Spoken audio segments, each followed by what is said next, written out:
Hello guys! Welcome again to my channel. For today's video, i-continue lang natin kung ano yung nasimulan natin dun sa previous video natin, which is the laws of exponent. So, ang natakal na natin dun ay about sa product rule. So, for number 2 na tayo for the rule, it is the quotient rule. Okay, for the meantime, let's have some review for the product rule. Ang product rule daw ay same base, ang product rule, same base, add exponent. Okay? But this is a multiplication. Okay? This is multiplication. Kasi nga product. So, let's have some example. Just to remind, recall 3, 2 times 3, 3. Okay? So, same base sila. 3, 2 plus 3. Then, 3 over 5. Then, magiging 3 times 3 times 3 times 3 times 3. Okay? So, this is the product rule. Okay? I-compute na lang ninyo yan para ma-review nyo rin. So, let's proceed for the second law of exponents, which is the quotient rule. Okay, so, ano daw ba ang quotient rule? Same base, subtract the exponents. So, ano ang nakita nating pagkakaiba? Sa product rule, dun sa multiplication, i-add lang yung exponents nila. Pagdating sa quotient rule, same base, tapos isa-subtract lang daw yung exponents.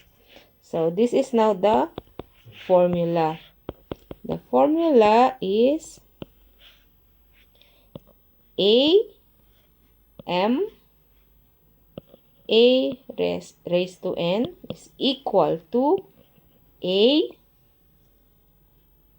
m minus n. Okay? So, sinubtract na niya. Then, copy lang ang base. Okay? So, ito yung bases nila. Base. Ito ay base niyan. Then, ito yung exponents. Okay? So, anong ginawa? Minus the exponents. Copy the same bases. Okay? Again, quotient rule, same base, subtract the exponents. Okay? Proceed tayo sa example. Example 1. 3 raised to 5. 3 raised to 5 divided by 3 raised to 2. Okay? So, anong gagawin natin dyan? Same base ba? Of course, yes. Same base. Ito ay parehas na 3. So, 3. Then, anong gagawin sa exponents? 5 minus 2. So, magiging 3 raised to 3. 5 minus 2 equals 3. So, meron na tayong 3 raised to 3. So, 3 times 3 times 3 equals 3 times 3, 9 times 3 equals 27. Okay? Now, I want to show you the long cut. Itong para makita natin. Okay? Ito, try natin i-convert to. Ilagay natin, isulat natin, ilong cut natin. 3 times 3, 3 times 3 times 3 times 3. Ano itong ginagawa ko? Short, long cut ba? Ito yun. Gusto ko lang ipakita sa inyo yung picture neto. Ito yun. 5. 1, 2, 3, 4, 5. 5 beses daw na 3. Okay, so this is the base. That's why it's 3. 1, 2, 3, 4, 5. 5 because the exponent is 5. So, divide natin 3. 3 times 3. Dahil dalawa lang. That's why it's 2. So paano natin? Anong gagawin natin yan? Huwag kayong kabahan. Ang gagawin since nasa division tayo, magka-cancel out tayo. So, ilang 3 ang, since, ito yan yung kagandahan, pag parehas, and it's opposite, pwede natin yan i-cancel. Nasa baba niya, nasa kabilang dako siya, nasa taas to, nasa baba yan. So, pwede tayong mag-cancel, and parehas sila. So, ano yung kakancel natin? Yung may dalawang 3 din. Dalawang 3. Okay? So, ngayon, ilan yung natira? Kasi 0 na to. 0. Itong dalawang to, 0 na. Okay? So, ano yung natira? Ito lang yung natira. Wala na sa baba. Ito na lang din yung natira sa taas. So, ano nang natira? 3 times 3 times 3. Parehas ba dito? Yes. Okay? It is 27. Understand? Okay. Nako tayo sa pangalawang example. Example 2. Nasa example 2 naman tayo. Ano ang example 2 natin? Example 2. 10 raised to 7. Then 10 raised to 4. Okay? So, unang tanong, step 1, of course. Parehas ba ang base? Oh, yes. So, parehas na 10. Then, what we will do with the exponents? Nasa division tayo. Division. Divide daw. Divide. Divide yan. So, minus. So, 7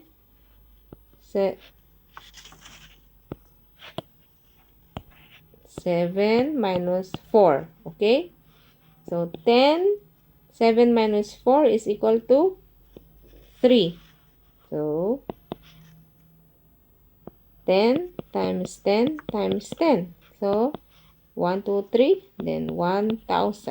Okay? Our answer is 1,000. Okay?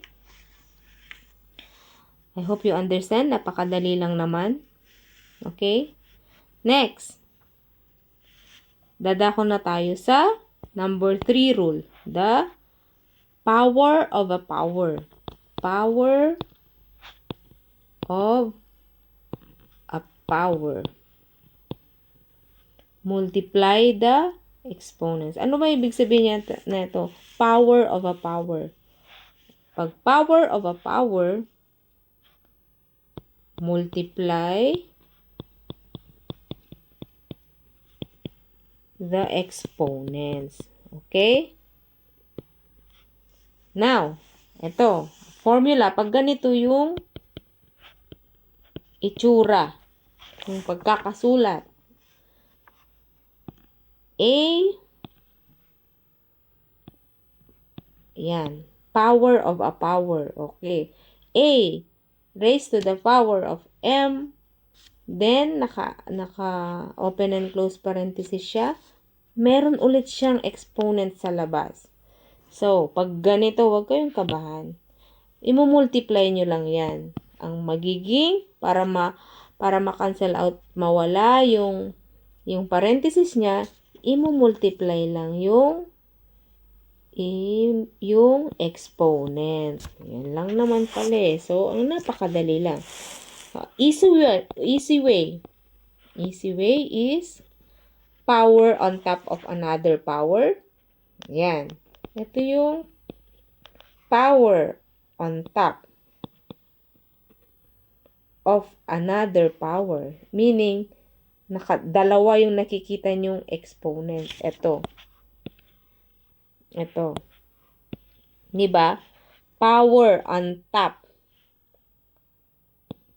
of another power. Ano ang gagawin? Multiply. Multiply mo lang ang kanilang exponents. Okay? Ito nga, oo. I-multiply mo lang. Okay? So, proceed tayo sa example. Example 1. 1. 2 raised to 3. Open and close parenthesis. Then, raised to 2 ulit. So, ano ang gagawin dyan? Hindi naman yan nakakatakot. Napakadali nga lang. Basta maintindihan mo lang yung basic niya, makukuha mo na kaagad. So, 2, 3 times 2. Okay? Now, 3 times 2, 6. Ang magiging answer ay 2 times 2 times 2 times 2 times 2 times 2. 1, 2, 3, 4, 5, 6. So, 2 raised to 6 is equal to 64. Okay? Mandali lang naman. Very easy, right? Basta tandaan mo lang yung rules, hindi ka mawawala. So, let's proceed to another example.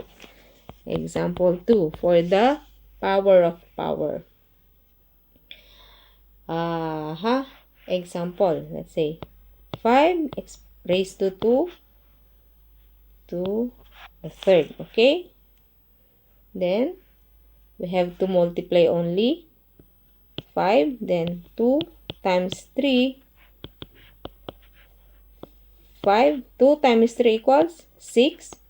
Then, the answer is 15,625. Kaya na lang, masyado na tayong naglolongkat. So, okay lang na hindi mo na isulat yung 5 times 5 times 5 times 5. Okay? Kasi nga, ang purpose natin is mapadali yung computation natin. So, ayan yung power on power ang